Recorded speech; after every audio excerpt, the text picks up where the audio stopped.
Sangat menarik, pada bulan Agustus kemarin tahun 2024, satu bukti ilmiah yang dikeluarkan adalah penglihatan sebagai faktor resiko demensia. Sebelumnya kita mengetahui pendengaran sebagai faktor resiko demensia, tetapi ternyata tidak hanya pendengaran, demikian juga penglihatan. Nah, kenapa penglihatan menjadi faktor resiko demensia?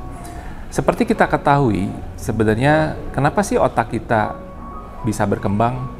Karena kita belajar.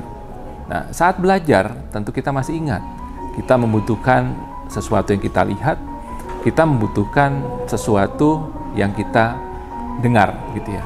Dan kita bayangkan saat pendengaran terganggu akan masalah di otak kita. Demikian juga dengan penglihatan. Penglihatan dan pendengaran adalah pusat sensorik di otak, di mana data pertama kali masuk, gitu ya. Nah, sebelumnya saat data lewat pendengaran terganggu, kita tahu semua akan terjadi demensia. Ternyata bukti terakhir menunjukkan pula penglihatan terganggu, demikian juga akan mengganggu otak kita, akan menjadi faktor resiko demensia. Nah, yang bisa saya pesankan adalah sama, jagalah penglihatan kita. Karena sebenarnya gangguan penglihatan ini seringkali juga bukan satu proses yang akut.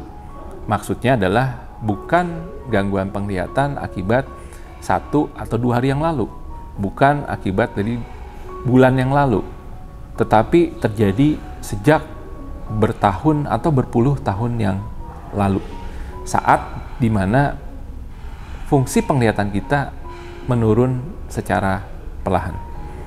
Tentunya kita sudah mengetahui berbagai faktor resiko yang menyebabkan penglihatan kita menurun.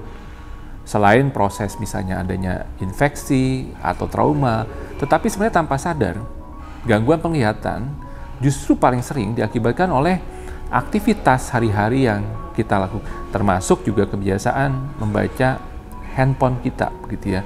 Karena seringkali banyak hal dalam satu perangkat yang disebut handphone, banyak hal yang kita bisa lihat, banyak pesan saat ini yang bisa kita lihat, banyak media sosial yang kita bisa lihat dalam satu alat yang sama. Paparan mata kita terhadap layar tentunya pasti berjam-jam setiap hari, akan menyebabkan kelelahan mata yang pada akhirnya tentu akan menurunkan fungsi penglihatan kita.